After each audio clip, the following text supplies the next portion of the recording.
Hello, नमस्कार। देखिए भाइयों, पिछले क्लास में हम मात्रक एवं बीमा पढ़ाए थे। फर्स्ट क्लास में मात्रक एवं बीमा। इस क्लास को कोई ना देखे हैं भाई तो पहले इस वीडियो को जाकर देख लें। और आज हम सेकेंड वीडियो फिजिक्स का कराने वाले हैं, कार्य, ऊर्जा, शक्ति और बल। कार्य, ऊर्जा, शक्ति और बल कराने वाले हैं। ठीक है, तो देखिएगा आगे। करे कार्य, ऊर्जा, शक्ति और बल, आओ समझे क्वेश्चन से। तो वीडियो के अंत तक बने रहिएगा। टॉप 40 सवाल आज हम लोग करने वाले, 40 प्लस ही होगा, 40 प्लस सवाल है, 40 प्लस ही है। तो देखिएगा आपके सामने फर्स्ट क्वेश्चन। देखिए फर्स्ट क्वेश्चन जो है पूछा गया सवाल है, PYQ है, प्रीवियस ईयर सवाल है। पहला क्वेश्चन है कि द्रव्यमान गुना त्वरण बराबर भाट क्या होगा, आपसे पूछा है। आप पढ़े होंगे, याद करिए। द्रव्यमान यानी कि m गुना a, इधर बराबर भाट का होता है तो F होता है, F यानी कि बल बराबर होता है द्रव्यमान गुना त्वरण। यहाँ से कौन हो जाएगा? ऑप्शन नंबर ए परम सत्य आंसर हो जाएगा। F बराबर a में पढ़े हैं आप, इसको अगर यही हिंदी में लिखें तो द्रव्यमान गुना त्वरण बराबर होगा बल यानी कि फोर्स। ठीक है, तो बल का एसआई मात्रक क्या होता है कमेंट में बताएंगे आप लोग। चलिए देखिएगा सेकंड सवाल कहता है कि निम्नलिखित में कौन सा प्रकृति में कभी अकेले नहीं होता, कभी भी अकेले नहीं। ऑप्शन ए है बल, वेग, संवेग, जड़त्व, जो अकेले नहीं होता है। तो बल कभी भी प्रकृति में अकेले नहीं होता है, बल कभी भी प्रकृति में अकेले नहीं होता है।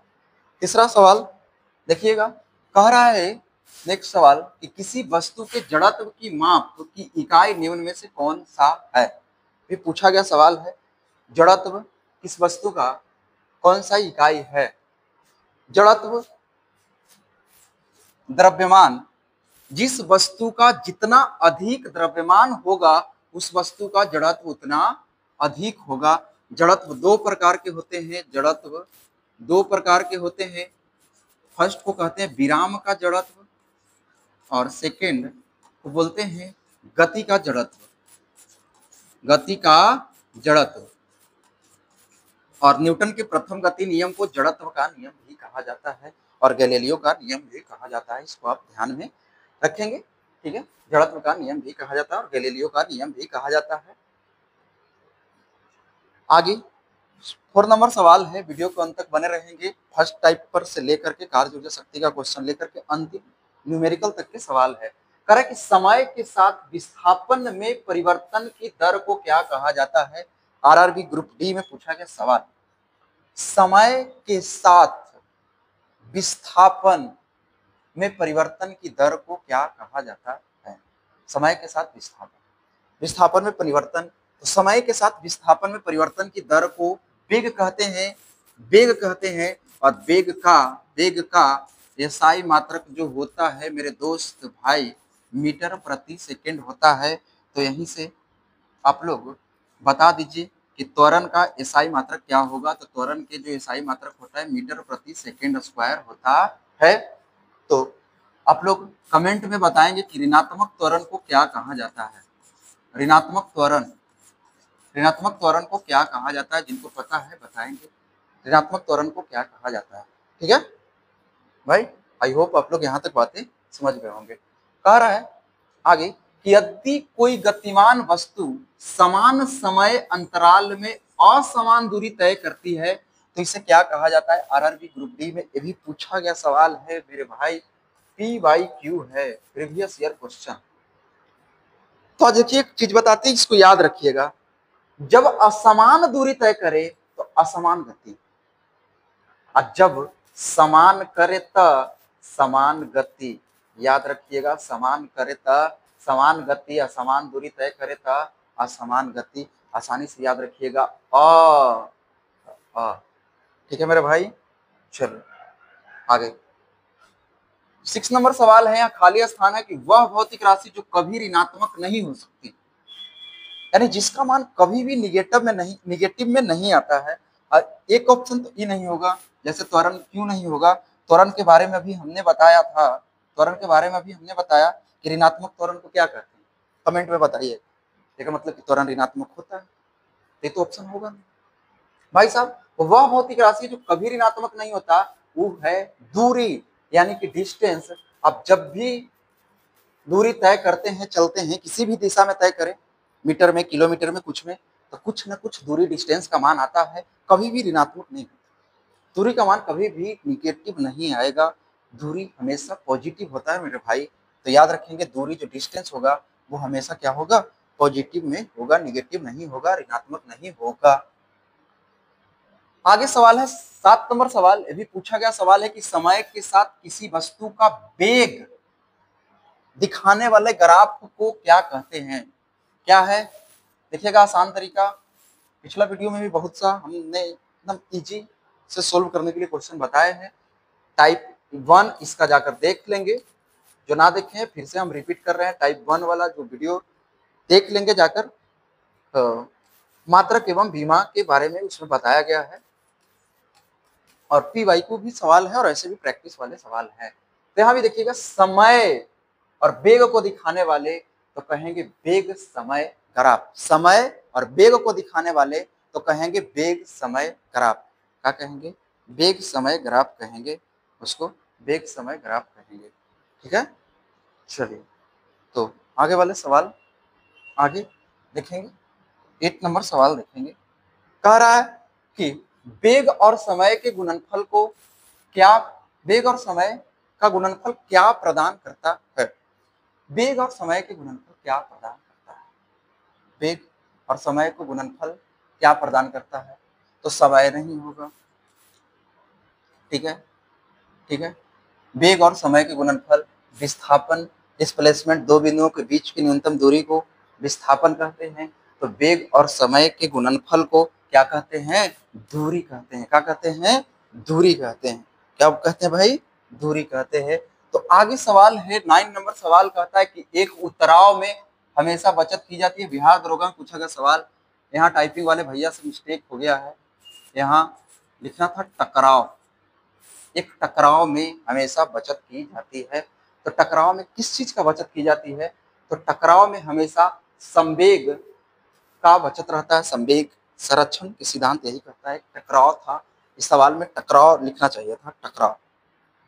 आगे सवाल है 10 नंबर सवाल है कि यदि संवेग P और वेग V, संवेग को P से सूचित करते हैं, इंग्लिश मोमेंटम होता है, वेग वेलोसिटी V होता है, और द्रव्यमान को मास कहते हैं, इसलिए इसका संकेत m होता है। ज्ञात करने के लिए सूत्र क्या होगा, एनटीपीसी में पूछा गया सवाल। कह रहा है कि यदि संवेग P और वेग V दिया हुआ है तो द्रव्यमान ज्ञात कैसे करेंगे। तो अरे भाई मेरे बाबू, P संवेग बराबर का होता है द्रव्यमान गुना वेग होता है, P बराबर m गुना V। और अभी हमने एक सवाल और बताया था कि एक फॉर्मूला F बराबर m गुना a, बल बराबर द्रव्यमान गुने त्वरण होता है, बल बराबर द्रव्यमान गुने त्वरण होता है, ठीक है ना। चलिए, तो P बराबर m गुना V हमको ज्ञात करना है, m द्रव्यमान m ज्ञात करना है। तो m बराबर जो V गुना में है वो भागा में आ जाएगा, तो P बाई V कौन ऑप्शन है देख लीजिए, आप खुद बता दीजिए। तो आप बताएंगे ऑप्शन नंबर ए। तो 10 नंबर सवाल का ऑप्शन नंबर ए जो होगा परम सत्य आंसर होगा मेरे दोस्त। चलो, तो आगे देखिएगा, अभी हमने बताया था रॉकेट, रॉकेट खाली स्थान संरक्षण के सिद्धांत पर कार्य करता है। रॉकेट किस सिद्धांत पर कार्य करता है, इसे आपसे पूछ रहा है। तो रॉकेट संवेग के संरक्षण के सिद्धांत पर कार्य करता है, जो अभी नेक्स्ट कर रहे हैं। जस्ट पहले क्वेश्चन में संवेग बराबर P बराबर संवेग P बराबर m गुना V बताए, यही संवेग के संरक्षण पर सिद्धांत पर कार्य करता है, संवेग संरक्षण के सिद्धांत पर कार्य करता है। चलिए, आगे बताएंगे आप कि, आगे आप बताएंगे कि कह रहा है किसी प्रक्षेपण का प्रक्षेप पथ होता है। क्या होता है, प्रक्षेपण का प्रक्षेप पथ वो बताना है आपको। किसी प्रक्षेपण का प्रक्षेप पथ का ग्राफ क्या होता है? तो एलपी में पूछा गया सवाल है, 12 नंबर सवाल का ऑप्शन नंबर सी आंसर हो जाएगा। जब प्रक्षेपण प्रक्षेप पथ का होगा, पर वलय हो जाएगा। क्या होगा दोस्त? पर वलय होगा, पर वलय होगा, पर वलय होगा, पर वलय। आगे सुनिएगा, न्यूटन के गति के दूसरे नियम का समीकरण क्या है? प्रथम नियम को क्या कहते हैं? जड़त्व का नियम या गैलीलियो का नियम। जड़त्व दो प्रकार के, विराम एवं गति का जड़त्व कहते हैं। न्यूटन के दूसरे नियम का समीकरण क्या कहता है? यहाँ तो मिस्टेक है, एफ नहीं होगा, ई होगा। ई बराबर mc स्क्वायर, जिन्होंने अल्बर्ट आइंस्टीन साहब ने दिया था, ये भी एक याद रख सकते हैं। तो न्यूटन के दूसरे नियम से बल एफ बराबर एम ए होता है, एफ बराबर एम ए होता है, एम ए या एम गुना ए, यानी कि बल बराबर द्रव्यमान गुने त्वरण कह सकते हैं इसको। बल बराबर द्रव्यमान गुना त्वरण कह सकते हैं इसको, ठीक है। तो 13 नंबर सवाल का ऑप्शन नंबर ए परम सत्य आंसर हो जाएगा, एफ बराबर एम ए। तो मेरे भाई आगे देखिए, सवाल शानदार होने वाला है। जब जेई के सवाल पूछा है तो सवाल शानदार होगा ही। गति का निम्नलिखित में से कौन सा समीकरण एक पिंड द्वारा सीधे यात्रा की गई दूरी या विस्थापन को निर्धारित करने के लिए इस्तेमाल किया जा सकता है? यानी आपसे ये पूछा है कि भाई गति वाला जो समीकरण होता है, कौन सा फॉर्मूला सही है जो एक पिंड द्वारा सीधे यात्रा की और उसमें यात्रा में विस्थापन भी है। तो फॉर्मूला इसका होता है ऑप्शन नंबर ए हो जाएगा, एस बराबर UT plus half eighty square, जहां u बराबर प्रारंभिक वेग, u बराबर आरंभिक या प्रारंभिक वेग, a बराबर त्वरण एक्सेलरेशन, इसको कहते हैं आरंभिक वेग, और t आपको पता है, t मतलब टाइम यानी कि समय होगा। और अगर इस फॉर्मूला पे सवाल भी आए, सवाल क्वेश्चन सोल्व करने के लिए न्यूमेरिकल है, तो आप इस सवाल पे तय की गई दूरी निकाल सकते हैं। एस मतलब तय की गई दूरी, तय की गई दूरी, विस्थापन की दिशा में तय की गई दूरी, एस बराबर निकाल सकते हैं इस फॉर्मूला पे। तो क्या हो जाएगा? Option number A. 14 नंबर सवाल का आंसर क्या होगा भाई? Option number A. आगे कह रहा है 15 नंबर सवाल कहता है कि सरल रेखीय गति में वस्तुएं चलती है। तो सरल रेखा गति में, रेखा दो प्रकार की, सरल रेखा वक्र। तो सरल रेखा में कोई गति कर रहा है, यानी कि कहने का मतलब कि सीधी सीधी गति कर रहा है, सीधी ही रेखा में गति कर रहा है वस्तु, वस्तु सीधी रेखा में चल रही है। आगे सवाल कह रहा है घर्षण बल कार्य करता है। बताइए, बल की दिशा में किसी भी कोण पर बल की दिशा के लंबवत और बल की दिशा के विपरीत कहाँ काम करता है? पूछा गया सवाल है जी। घर्षण बल कार्य करता है तो बल की दिशा के विपरीत कार्य करता है। बल की दिशा के विपरीत, आप अगर इस तरफ से बल लगाते हैं तो घर्षण बल इस तरफ से बल लगाएगा, हमेशा विपरीत होता है। घर्षण में देखो पॉइंट याद रखिएगा मेरे दोस्त, पॉइंट कहने का मतलब कि नोट, इंपॉर्टेंट लाइन जहां से सवाल बनने की चांसेस रहता है। कह रहा है कि सतह जितना चिकना होगा, सतह जितना चिकना होगा घर्षण बल उतना ही कम लगेगा, व्युत्क्रमानुपाती होता है। सतह जितना चिकना होगा घर्षण बल उतना ही कम लगेगा, और सतह जितना रुखड़ा होगा, रफ होगा, रफ होगा, सतह जितना रफ होगा, रुखड़ी होगी, रुखड़ी, घर्षण बल उतना ही अधिक लगेगा। यही रीजन है कि बर्फ पर चलने में कठिनाई होता है। बर्फ चिकना है, बर्फ पे चलने में कठिनाई होता है, ठीक है, बर्फ पे चलने में कठिनाई होता है, घर्षण बल का अभाव होता है बर्फ में, इसलिए। तो घर्षण बल कहाँ कार्य करेगा? हमेशा बल की दिशा के विपरीत कार्य करेगा, ठीक है दोस्त। चलिए 17 नंबर सवाल देखिएगा कि वह बिंदु जहां पर एक वस्तु का संपूर्ण भार कार्य करता है उसको क्या कहते, क्या कहा जाता है? आरआरबी एनटीपीसी में पूछा गया सवाल, आरआरबी एनटीपीसी में। वह बिंदु जहां एक वस्तु का संपूर्ण भार कार्य करता है, भार जिसको डब्ल्यू से सूचित करते हैं, यानी वेट होता है। तो आप लोग बताएंगे भार का मात्रक कमेंट बॉक्स में, भार का मात्रक बताएंगे दोस्त। इसको क्या कहते हैं? गुरुत्वाकर्षण का केंद्र कहते हैं। क्या कहते हैं? गुरुत्वाकर्षण का केंद्र, जिसे कैपिटल जी लिखते हैं, और इसका न्यूटन मीटर स्क्वायर केजी बटा केजी स्क्वायर होता है। और स्मॉल जी को क्या कहते हैं? गुरुत्वीय त्वरण कहते हैं। क्या कहते हैं दोस्त? गुरुत्वीय त्वरण कहते हैं। यानी कि जी बराबर जो होता है 9.8 मीटर प्रति सेकेंड स्क्वायर होता है स्मॉल जी का मान।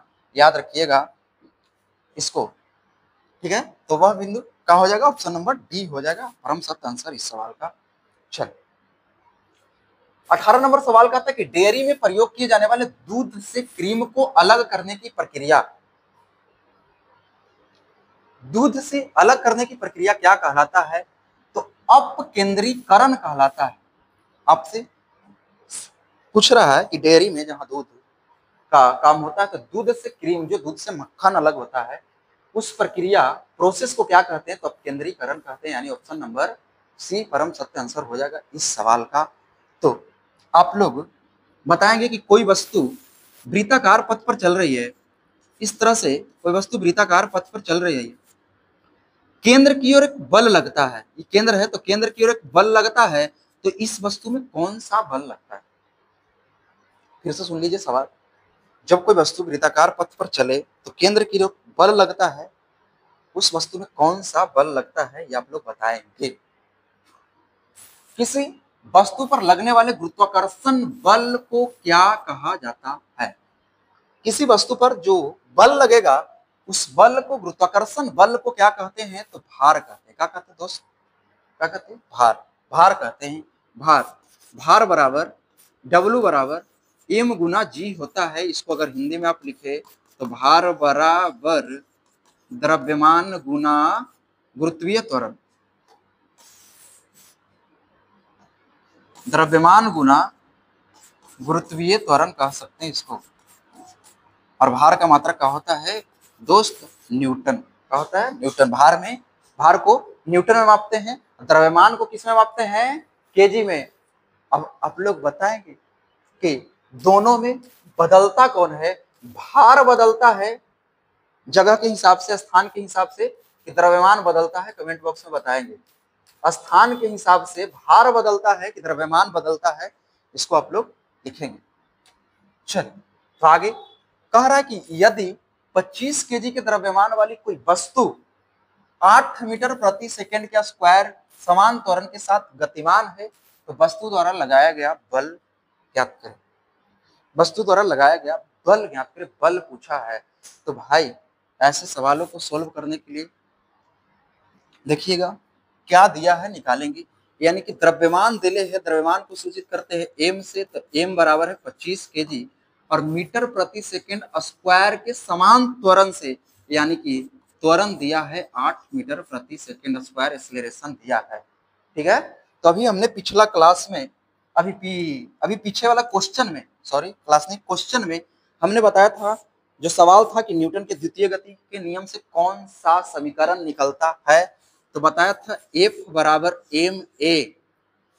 याद रखेंगे इसको। यहाँ सवाल सोल्व हो गया। एम का मान दे रखा है आपको 25 केजी और ए का मान दे रखा है 8, तो 25 8 200 और बल का मात्रक क्या होता है? तो न्यूटन। तो का आंसर हो जाएगा 200 न्यूटन आंसर हो जाएगा। ठीक है। तो बने रहे वीडियो के अंत तक, पूरा वीडियो जरूर देखें। इस टाइप का सवाल मिलेगा आगे, और भी बेहतर बढ़िया बढ़िया सवाल मिलेगा देखने को आपको सोल्व करने के लिए।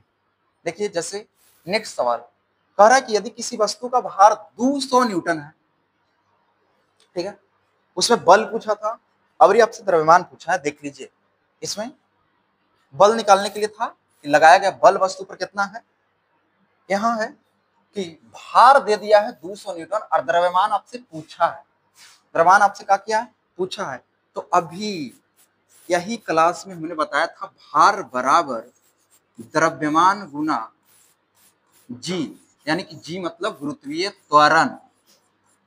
गुरुत्वीय त्वरण, ये भाई गुरुत्वीय त्वरण। W बराबर एम जी, शॉर्ट में लिख सकते हैं इसको, W बराबर एम जी। याद रखिएगा आप, जो भी फॉर्मूला लिखाएं बताएं, बहुत हेल्प रहेगा सोल्व करने में सवाल। तो भार 200 न्यूटन दिया है और द्रव्यमान निकालना है एम, और जी का मान 10 ले सकते हैं। सवाल में नहीं दिया है तो, अगर यहाँ सवाल में जी का मान दे ले रहता 9.8 होता है मीटर प्रति सेकंड स्क्वायर, तो इस रख को बना सकते थे, यहाँ रख के 9.8। अगर ना दे ले रहे 10 लेकर के आप बना सकते हैं, सवाल सही रहेगा, सोल्व हो जाएगा, कोई दिक्कत वाली बात है नहीं। शून्य से शून्य कटा तो m बराबर द्रव्यमान, ये न्यूटन नहीं होगा, गलत हो जाएगा। द्रव्यमान का मात्रक केजी होता है, द्रव्यमान को किस में मापते हैं? केजी में। इसलिए इस सवाल का 21 नंबर सवाल का ऑप्शन नंबर डी परम सत्य आंसर हो जाएगा। भार को न्यूटन में मापते हैं और द्रव्यमान को केजी में मापते हैं। चलिए तो बनाइएगा आगे।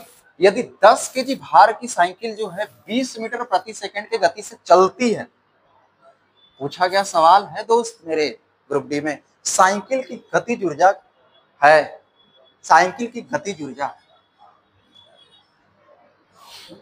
यांत्रिक ऊर्जा बराबर गतिज ऊर्जा प्लस स्थितिज ऊर्जा। यांत्रिक ऊर्जा गतिज तथा स्थितिज का योग होता है। किसी वस्तु में गति के कारण जो ऊर्जा होती है, कार्य करने की क्षमता, उसको गतिज ऊर्जा कहते हैं, काइनेटिक एनर्जी, और जो ऊंचाई से संबंधित होता है वो स्थितिज ऊर्जा होता है। इसमें आपसे पूछा कौन है? तो गतिज ऊर्जा पूछा है, तो गतिज ऊर्जा पूछा है काइनेटिक एनर्जी 1/2 mv²। ठीक है भाई, तो 1/2 m मतलब द्रव्यमान, यहाँ दिले है, कितना दिले है? 10 केजी दिले है, और v मतलब वेग, इतना क्या स्पीड से चल रहा है? 20 के स्पीड से, स्क्वायर है 1/2 mv²। तो 20 को क्या करेंगे? 2 बार पूरा करेंगे, और यहाँ से काट कुट के आंसर ले आइए, बातें खत्म हो गई। अब काटिएगा तो 5, तो 20 × 100, 100 दूनी कितना? 200, 109 कितना हो जाएगा? 2000 जूल हो जाएगा। कहे कि ऊर्जा की मात्रा जूल होता है। तो इस तरह से आप बना सकते हैं। तो गतिज ऊर्जा की फॉर्मूला था, और स्थितिज ऊर्जा की जो फॉर्मूला होता है mgh होता है। इस पर भी सवाल आप बना सकते हैं। चलिए तो देखिएगा, नेक्स्ट सवाल वैसा ही है, बनाइए। उसमें गतिज ऊर्जा निकालना था, इसमें गतिज ऊर्जा दे दिया। एक यदि किसी वस्तु की गतिज ऊर्जा 120 जूल है, ऊर्जा का मात्रक जूल होता है, इसका द्रव्यमान 15 केजी है, वस्तु का वेग पूछा है। इसके पहले वाला सवाल में वेग दिया हुआ था, इसके पहले वाला सवाल में क्या था? वेग दिया हुआ था, देखिए 20 मीटर प्रति सेकंड, और अभी वेग निकालना है, तो निकल जाएगा भाई। देख लीजिए, गतिज ऊर्जा बराबर फॉर्मूला अभी हमने बताया, गतिज ऊर्जा बराबर होता है 1/2 mv², याद कर लीजिएगा। 120 जूल दिया हुआ है गतिज ऊर्जा, पढ़िए 1/2 m का मान द्रव्यमान कितना दिले है? 15, और भी आपको निकालना है दोस्त। भी क्या करना है? निकालना है रे, निकालना है मेरे भाई। ठीक है, तो 15 8 20 से 8 दूनी 16, v² बराबर कितना होगा? 16। तो v बराबर करेंगे तो रूट में 16, क्या स्क्वायर होता है जो इक्वल बराबर के उस तरफ ले जाते हैं तो क्या हो जाता है? रूट में हो जाता है। और 16 के निकल के वर्गमूल का आएगा 4 मीटर प्रति सेकंड आएगा। यानी कि जब वेग पूछा है तो मीटर प्रति सेकंड में हो जाएगा 4 मीटर प्रति सेकंड। मीटर प्रति सेकंड स्क्वायर नहीं होता ऑप्शन, क्योंकि वह त्वरण का होता है, कभी नहीं होता। 4 मीटर प्रति सेकंड स्क्वायर, 4 मीटर प्रति सेकंड आंसर होगा। यानी 23 नंबर सवाल का क्या होगा? ऑप्शन नंबर ए परम सत्य आंसर होगा। ठीक है मेरे भाई। 24 नंबर सवाल देखिएगा कि जब कोई वस्तु बल की दिशा में 1 मीटर की दूरी पर 1 न्यूटन बल लगाता है, एलपी टेक्नीशियन में पूछा गया सवाल है, तो किए गए कार्य की मात्रा कितनी है? एक बार ऑप्शन प्यार से देखें, ऑप्शन और सवाल, बहुत ही शानदार सवाल है। तो मेरे दोस्त भाई, कार्य बराबर का होता है बल गुना विस्थापन। कार्य बराबर का होता है बल गुना विस्थापन। W बराबर होता है F गुना S, वर्क फोर्स डिस्प्लेसमेंट। अब थोड़ा सा ध्यान से देखिए कि 1 न्यूटन का बल लग रहा है और 1 मीटर विस्थापन हो रहा है। कह रहा है 1 मीटर विस्थापन, 1 न्यूटन बल। देख लीजिए, मतलब काम भी कितना होगा, कार्य भी कितना होगा? 1 जूल होगा। तो ऑप्शन इस हिसाब से कौन हो जाएगा? तो आप बता दीजिए, 1 जूल होगा। यानी कि 24 नंबर सवाल के ऑप्शन नंबर डी परम सत्य आंसर होगा। आप इस तरह से सोल्व कर सकते थे इस सवाल को। आगे कह रहा है कि 10 किलोग्राम वजन वाले एक सूटकेस उठाकर प्लेटफॉर्म पर खड़ा यात्री है, कोनो किया गया कार्य क्या होगा? 10 किलोग्राम वजन उठाया हो, तो अभी हमने बताया कार्य बराबर F गुना S। एस मतलब विस्थापन, बल गुने विस्थापन। और जब बताइए भाई कोई वजन उठा करके प्लेटफॉर्म पर खड़ा है तो उसमें विस्थापन तो हो ही नहीं रहा है, और जब विस्थापन जीरो होता है तब काम भी जीरो। फिजिक्स के दुनिया में फिजिक्स बोलता है, फिजिक्स कहता है कि विस्थापन होने पे कार्य माना जाएगा, विस्थापन अगर जीरो तो काम भी जीरो। अब कोई खड़ा है तो विस्थापन तो हो नहीं रहा है, तो यहाँ क्या होगा, कार्य जो होगा जीरो जूल होगा। इंपॉर्टेंट सवाल था, काम जो होगा जीरो होगा। ठीक है दोस्त, चलिए आगे सवाल देखेंगे। अच्छा सवाल है, पूछा गया सवाल है यही में, कह रहा है कि 20 केजी के लड़के द्वारा 20 केजी उसका द्रव्यमान है, विभव ऊर्जा की गणना करें। इसे 10 मीटर की ऊंचाई तक बढ़ाया जाता है, बढ़ाया नहीं उठाया जाता है, 10 केजी तक ऊपर उठाया जाता है उसको, 10 केजी की ऊंचाई तक ऊपर उठाया जाता है उस लड़के को, तब क्या होगा। जी का मान आपको दिया है, ना दे रहे तो 10 लेकर बना सकते हैं, अगर क्वेश्चन में 9.8 दे रहे हैं तो बना सकते हैं। विभव ऊर्जा यानी कि स्थितिज ऊर्जा भाई साहब, तो याद करिए अभी हमने बताया mgh। अब लड़का का द्रव्यमान जो है 20 का है, जी का मान सवाल में दिया हुआ 10 और h 10, तो 2 पर कितना जीरो, 3 जीरो, तो कहाँ है, कितना कहाँ है, बढ़ाया जाता है, क्या पूछा है, ऊर्जा, ऊर्जा का मात्रक क्या होता है, जूल होता है। तो ये आंसर हो जाएगा 26 नंबर सवाल के ऑप्शन नंबर बी परम सत्य आंसर हो जाएगा। अगर आप बाई ऑप्शन देखते मेरे दोस्त तब भी बिना बनाए सोल्व हो जाता। आपसे पूछा था ऊर्जा, तो न्यूटन बल का नहीं होता, वाट शक्ति का नहीं होता, पास्कल दाब का मात्रक, पास्कल किसका, दाब का मात्रक, वाट किसका, शक्ति का मात्रक, न्यूटन किसका, बल का, किसका, बल का। तो भाई ऑप्शन में एक ही ऑप्शन था, ऊर्जा का मात्रक जूल, जिसको जे से डिनोट करते हैं, ऊर्जा को जूल को जे से डिनोट करते हैं, जूल, यही लिखा था जूल। ठीक है ना भाई, तो ऐसे भी सोल्व कर सकते थे। कह रहा है कि 70 केजी के भार को उठाने के लिए इतना जूल का प्रयोग किया गया, भार में कितना ऊंचाई तक उठाया गया था। तो mgh बराबर देले है 9800 जूल, 70 केजी है, जी का मान नहीं दिया, 10 ले सकते हैं, एच बना, एच निकालना ही है, कितना ऊंचाई उठाया गया तो एच निकाल सकते हैं।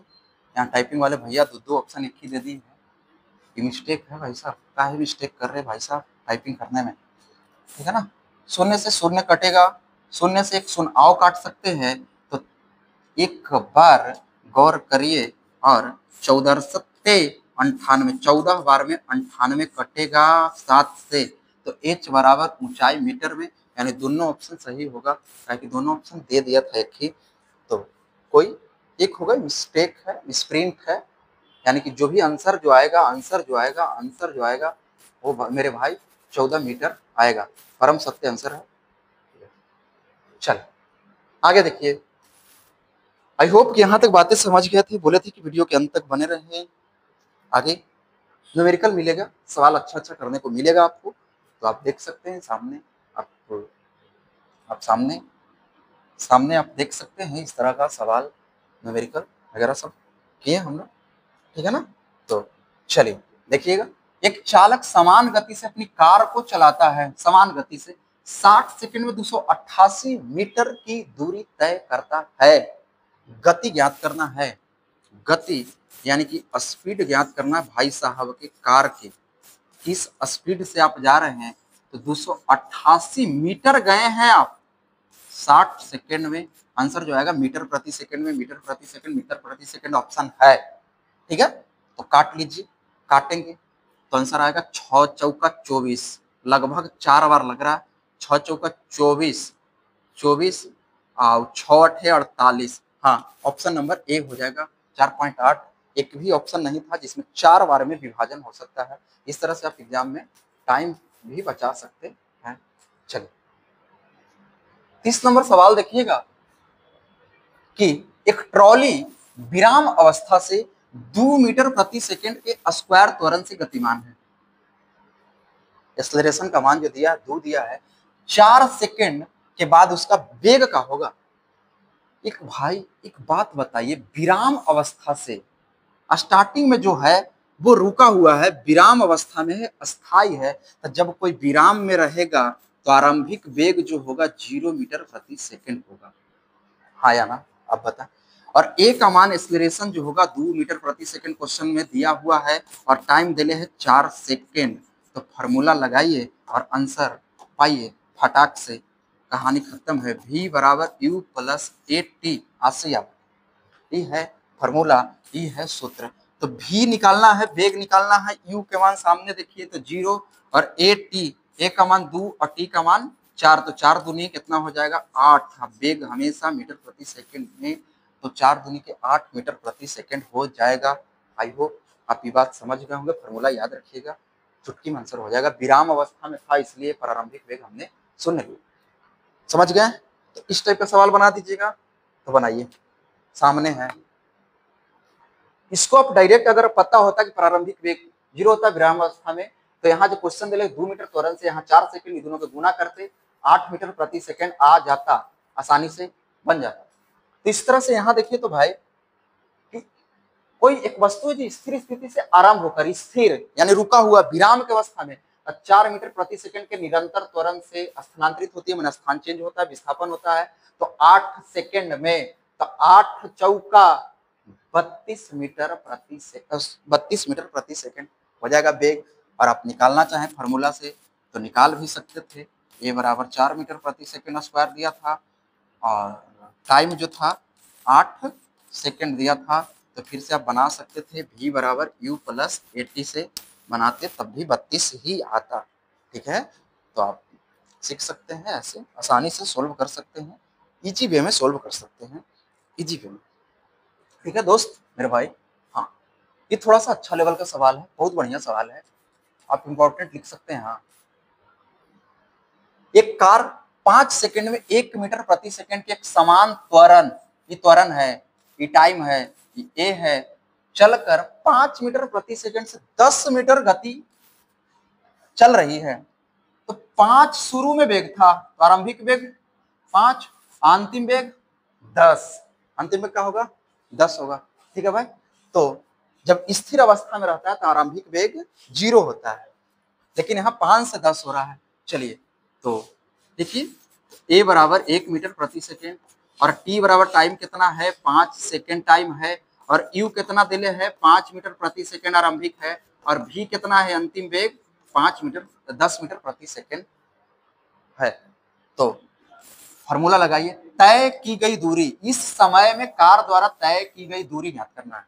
दिया कुछ ही है, ज्ञात क्या करना है, तो हमने बताया था अभी तय की गई दूरी, दूरी बराबर फॉर्मूला जिसका ऑप्शन नंबर ए आया था कि दूरी का समीकरण क्या होता है, तो एस बराबर U T plus half A T square.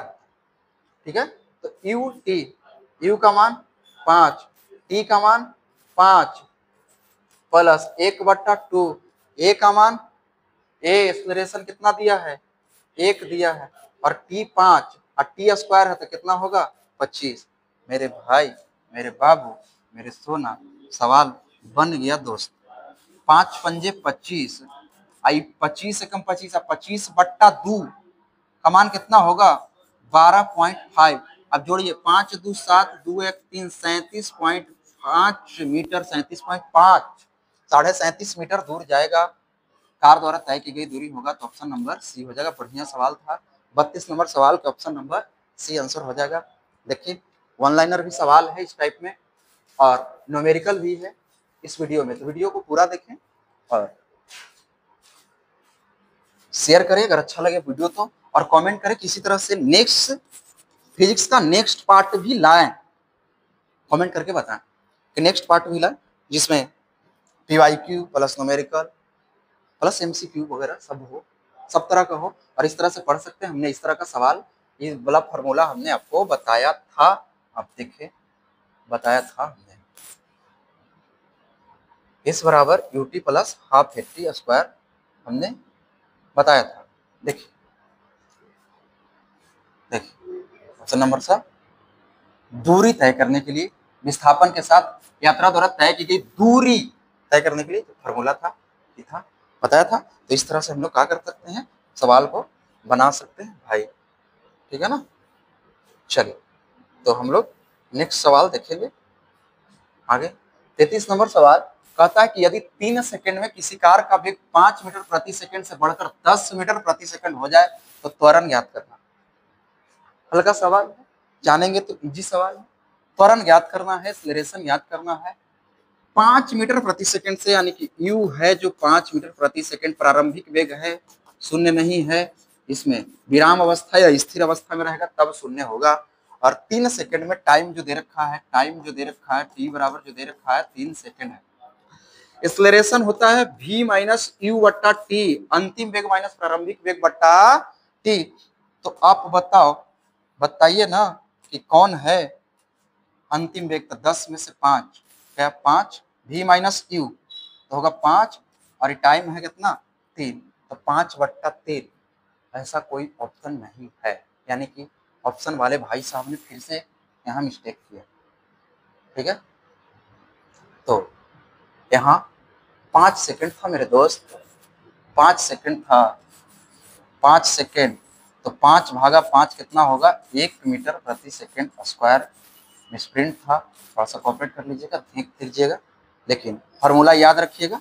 जब फार्मूला याद रहे तो इस टाइप का कोई सवाल रहेगा तो बन जाएगा। यहाँ थोड़ा सा मिस्टेक कर दिया था टाइपिंग वाले भाई साहब ने, ठीक है ना, सवाल टाइप करने में मिस कर दिया। 34 नंबर सवाल देखिएगा कि यदि 10 किलोग्राम द्रव्यमान की किसी वस्तु पर 20 न्यूटन बल लगाया जाता है, त्वरण कितना है, त्वरण कितना है, त्वरण कितना है। तो दोस्त मेरे भाई बाबू मेरे सोना, न्यूटन के दूसरे नियम के अनुसार F बराबर ma समीकरण निकल के आता है, जो हमने इसी वीडियो में बताया, इसी क्लास में बताया। बहुत कुछ सीखने को मिलेगा, अपने दोस्तों के साथ शेयर करें, और पहली बार आए हैं सब्सक्राइब कर दें, और डेली इस टाइप का वीडियो सीखें। मैथ साइंस का वीडियो आपको मिलेगा, इजी वे में सीखने को मिलेगा, इजी वे में सब सीख सकते हैं, एकदम आसान रास्ता। चलिए, टेप बराबर ए में एफ यानी कि बल का मात्रक न्यूटन होता है, तो 20 न्यूटन का बल लग रहा है, और 10 केजी की वस्तु है, 10 किलोग्राम द्रव्यमान, देखिए कह रहा है एम मतलब द्रव्यमान, मास, और त्वरण आपसे पूछा है दोस्त, तो 10 दूना 20, 10 दूना 20, यानी कि कितना, ए का मान कितना आएगा, 2 आएगा, 2 मीटर प्रति सेकंड स्क्वायर, जो कि त्वरण का मात्रक होता है, मीटर प्रति सेकंड स्क्वायर होता है, त्वरण का मात्रक जो होता है मीटर प्रति सेकंड स्क्वायर होता है। तो ऐसे करके आप इस क्वेश्चन को उड़ा सकते थे, यानी कि 34 नंबर सवाल का ऑप्शन नंबर डी परम सत्य आंसर होगा। चलिए, तो आगे बढ़ जाइए फटाक से, एकदम इसी टाइप का सवाल है, तो सेम सेम, यहाँ भी न्यूटन दिले है, यहाँ भी द्रव्यमान, और यहाँ भी त्वरण पूछा है दोस्त मेरे भाई। देखिए, यहाँ भी द्रव्यमान था, न्यूटन था, त्वरण पूछा था, आपने बनाया, सोल्व किया, आंसर आया। यहाँ भी देख लीजिए, नहीं बनेगा, बनेगा, जरूर बनेगा, सोल्व करके देखिए तो बनेगा, गर्मी ज्यादा दोस्त। एफ बराबर एम ए, तो एफ जो है 350 न्यूटन है, एम है 500 केजी, ए का मान पूछा है, तो जब गुना में है तो भागा में आएगा, तो डायरेक्ट आप कर सकते थे 350 न्यूटन बट्टा 500, शून्य से शून्य काट लीजिए, 5 सत्ते 35, 5 दहे 50, तो 7/10 के मतलब एक जीरो है, तो एक अंक पर पॉइंट बैठेगा। कहाँ गया त्वरण, त्वरण के मात्रक मीटर नहीं होता है, मीटर नहीं होता है, मीटर प्रति सेकंड स्क्वायर होता है, तो परम सत्य आंसर हो जाएगा ऑप्शन नंबर, ठीक है भाई। चलिए, तो आगे देखिए जल्दी से। 36 नंबर सवाल कहता है कि एक वस्तु का द्रव्यमान 10 केजी है, कितना है, 10 केजी, और पृथ्वी पर इसका भार क्या होगा, और जी का मान आपको दे दिया है, तो भार W बराबर m गुना जी, भार बराबर द्रव्यमान गुना गुरुत्वीय त्वरण, तो भार पूछा है, और 10, और जी का मान 9.8। दोस्त मेरे भाई मेरे सोना बाबू, तनिषा देखो, 9.8 10 है, एक अंक पर पॉइंट है और एक जीरो है, एक मतलब कि क्या होगा 98, और भार हमेशा किसमें, न्यूटन में, किसमें, न्यूटन में, कहाँ गया 98 न्यूटन, केजी वाले नहीं होगा द्रव्यमान में, तो ऑप्शन नंबर डी हो जाएगा। 36 नंबर सवाल के आंसर का होगा ऑप्शन नंबर डी, 98 न्यूटन होगा। क्या होगा? 98 न्यूटन। चलिए, तो आप बताएंगे कि एक वस्तु का भार जो है पृथ्वी पर 6000 न्यूटन है, चांद की सतह पर इसका भार क्या होगा? तो भार मेरे बदलता है मेरे दोस्त, और जब पृथ्वी पर 6000 है तो चांद की सतह पर 1000 न्यूटन होगा। अभी हमने बताया था भार की मात्रक न्यूटन। देख लीजिए, भार वेट, भार है तो भार का मात्रक न्यूटन, तो क्या होगा? 1000 होगा। क्यों होगा? क्योंकि पृथ्वी का पृथ्वी का 1/6 होता है। पृथ्वी का 1/6 होता है बराबर चंद्रमा पर भार होगा। चंद्रमा का भार होगा, चंद्रमा पर भार होगा। ठीक है, याद रखेंगे इस बात को। तो 6000 था तो 1/6 करेंगे तो 1000 आ जाएगा। 38 नंबर सवाल कहता है कि यदि किसी व्यक्ति का द्रव्यमान पृथ्वी की सतह पर 60 केजी है तो चंद्रमा की सतह पर व्यक्ति का द्रव्यमान कितना होगा? तो आप लोग अगर 10 केजी मार देंगे तो गलत हो जाएगा मेरे दोस्त।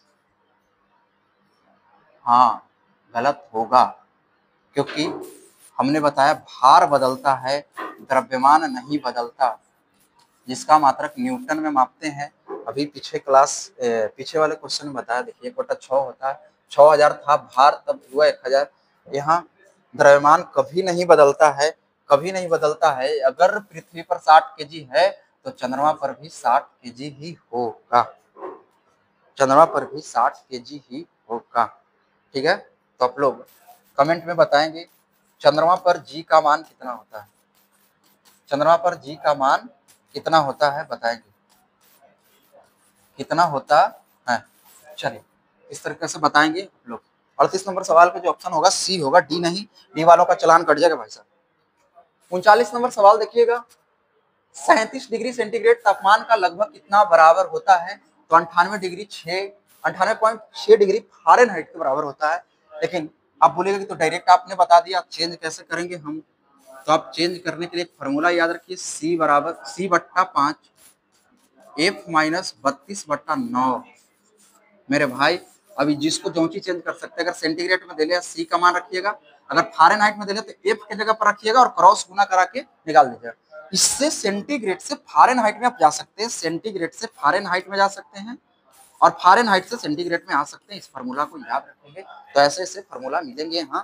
ठीक है, तो भाई साहब नेक्स्ट सवाल देख सकते हैं कि यदि किसी पिंड का संवेग दोगुना कर दिया जाए तो गतिज ऊर्जा क्या होगी?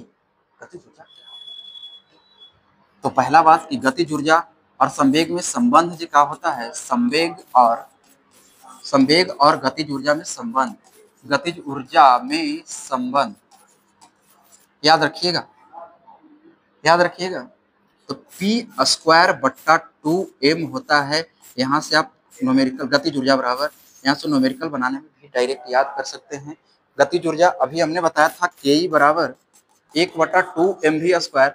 मान लीजिए आपको वेग ना दिया रहे, ऐसे ना रहे सवाल, आपसे डायरेक्ट संवेग पूछ ले यहाँ से, तो फिर ई वाला फॉर्मूला लगाएंगे और बना सकते हैं। और जब संवेग दुगुना होगा तो गतिज ऊर्जा कितना होगा? 4 गुना हो जाएगा। ठीक है, चलिए फॉर्मूला भी याद रखिएगा।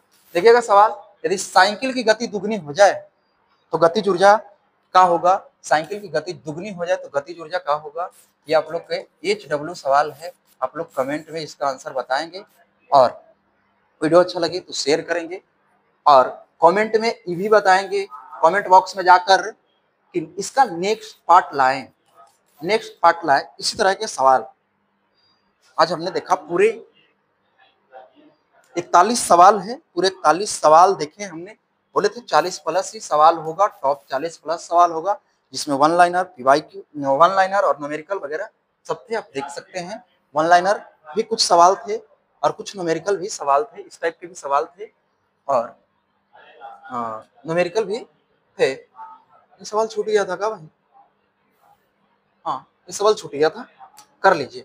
देखिएगा, एम द्रव्यमान की कोई वस्तु है जिसका वेग 2v है, संवेग क्या होगा? तो हमने बताया था संवेग बराबर द्रव्यमान गुना वेग, द्रव्यमान गुना वेग, यानी P बराबर, जिसको शॉर्ट में एम भी कहते हैं। और एम द्रव्यमान है तो एम ए देले है, और v है तो 2v देले है, 2v। कुछ ना है तो एक गुना करेंगे 2 एकम 2, im में गुना करेंगे भी से तो 2m भी होगा। ऐसा ऑप्शन कौन है? देखिए हाँ 2m भी। ऑप्शन नंबर बी, 28 नंबर सवाल का ऑप्शन नंबर बी हो जाएगा। तो कमेंट में बताएंगे, नेक्स्ट पार्ट लाए शेयर करेंगे, और जो भी होमवर्क है उस सवाल को आप बनाएंगे और कमेंट बॉक्स में बोलेंगे। थैंक